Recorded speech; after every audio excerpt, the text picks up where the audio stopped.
Hey guys, so today is going to be a little bit more of a serious video because this is pertaining to a topic that is inherently serious. Inherently, no pun intended. I had a Council DNA test done. What basically that is, a lab tests your DNA for any inherited DNA abnormalities, which could result in your future children having a genetic disorder. Now, the most common genetic disorders that you hear about are like Huntington's disease or cystic fibrosis. Cystic fibrosis we hear a lot about. It's really, really serious. It can shorten a person's lifespan and might sometimes even require having a lung transplant.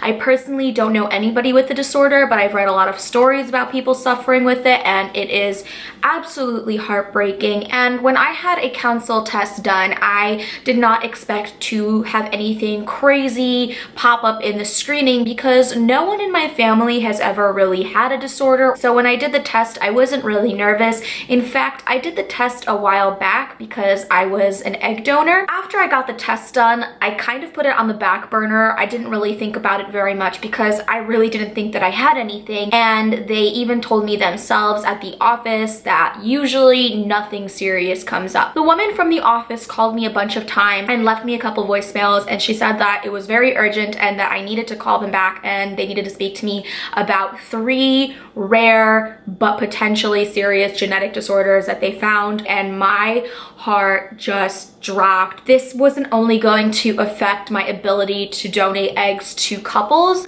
but it was also going to affect my ability to potentially have children one day. So I received this email and I'm going to be talking to you guys about all of the things that they found. Also talking to you guys about why you should get your DNA tested, especially if you're thinking about having children and you suspect that you might have some kind of genetic disorder that runs in your family. And I'm not saying this because, oh, you shouldn't have children if that is the case, but if you do find out that you do have something, at least you can be aware and better prepared for something like that happening. So luckily I am only a carrier, so I don't actually have these genetic disorders. All 3 of them are recessive, which basically means that I need to be a carrier and the person that I am having a baby with needs to be a carrier. And I think it's like a 1 in 4 chance that our offspring would have this particular genetic disorder. There are some genetic disorders where only one parent needs to be a carrier. All of mine are recessive, so that is the one good and positive thing about this, I guess. There is one thing, however, that is really, really worrisome about one of the disorders I have, and I'll get more into it once I tell you guys. So let's start off with the first one that I have, pseudo cholinesterase deficiency, and the risk is 1 in 3,000. Reproductive risk is 1 in 110. And basically, I am a carrier. Carrier does not experience any symptoms. So the deficiency is a condition in which a person's body is abnormally slow at breaking down a certain class of drugs used for surgical anesthesia, known as cholinesterase. The most commonly used of these drugs is called, I don't know how to pronounce that. This drug is used by doctors to induce muscle relaxation and temporary paralysis, often for the purpose of inserting a breathing tube. Carriers show a slightly prolonged period of breathing paralysis after receiving choline drugs. This period lasts longer than 5 minutes but less than an hour.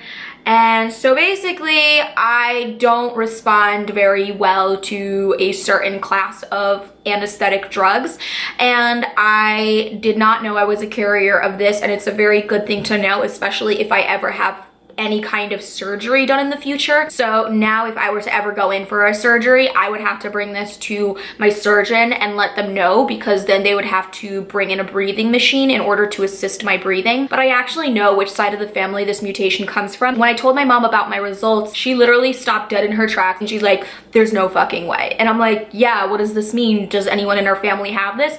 And she said, when I was younger, I had surgery and I actually stopped breathing, and all of the surgeons were freaked out. They didn't know what was going on. So that one is less serious, and it's not going to be something that's going to really affect my life. It has definitely affected my decisions to undergo elective surgeries. There was a point in time when I considered getting breast augmentation, but honestly, like, it's not worth it. I'm not going to put myself through surgery unless I absolutely have to, because That sounds really fucking dangerous. The next one that I have is hereditary fructose intolerance, and I'm at an increased risk. The risk is 1 in 26,000 and the reproductive risk is 1 in 320. I am a carrier, but I do not experience any of the symptoms. Thank goodness. Basically what hereditary fructose intolerance is, it's a condition in which the body lacks a substance called aldolase B needed to process fructose, a common sugar found in fruit and many other foods. When a person with HFI consumes fructose, the result is low blood sugar, hypoglycemia, and a buildup of toxic substances in the liver. Infants or children with the disease who consume the sugars fructose and sucrose or the sugar substitute sorbitol typically experience symptoms after eating, including vomiting, convulsions. So if this disease is not detected and treated, it can lead to serious liver disease, hypoglycemic shock, seizures, gout, bleeding, kidney, liver failure. In extreme cases, it can be fatal.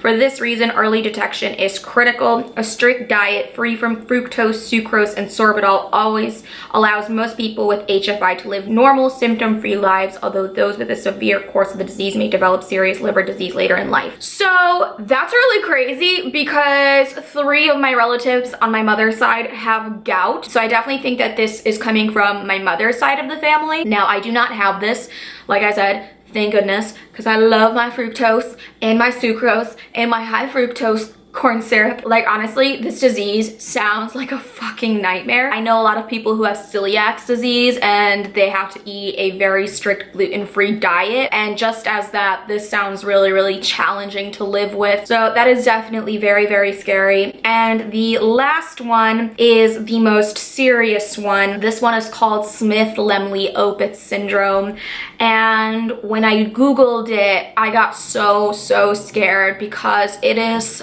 such a terrible disorder. It is extremely rare. I don't believe a lot of people even have this, but it's basically an inherited disorder in which the body's ability to make a cholesterol is impaired due to a deficient enzyme. Cholesterol is critical for the structure of cells and is necessary for normal fetal development. It also plays an important role in the production of hormones and digestive acids. In children with little or no ability to make cholesterol, symptoms are severe. These infants are commonly born with an abnormally small head, cleft palate, weak muscle tone. They often have difficulty feeding or have an abnormally small stomach that causes persistent vomiting. Some have extra fingers or toes, as well as the typical fused second and third toes on both feet. Many infants may have deformed or underdeveloped genitalia. Infants with severe forms of SLO grow slowly, and 90% have moderate to severe mental disability. Severely affected infants may also have heart defects and problems with their kidneys, causing death in first months of life. One of the things that is written in the description of this disorder is that it is only seen in people with Slavic backgrounds. And one thing that kind of scares me is that my boyfriend Brad, he's Polish, and so if him and I later on down the line ever wanted to have kids, I would definitely want him to have one of these tests done as well. It's scary, but it's also good to know these things and to better prepare yourself. And I definitely would recommend this to people who are thinking of having children. I feel like a lot of people are against it because it feels like playing God and they'd rather just not know, but I'm glad that I know these things.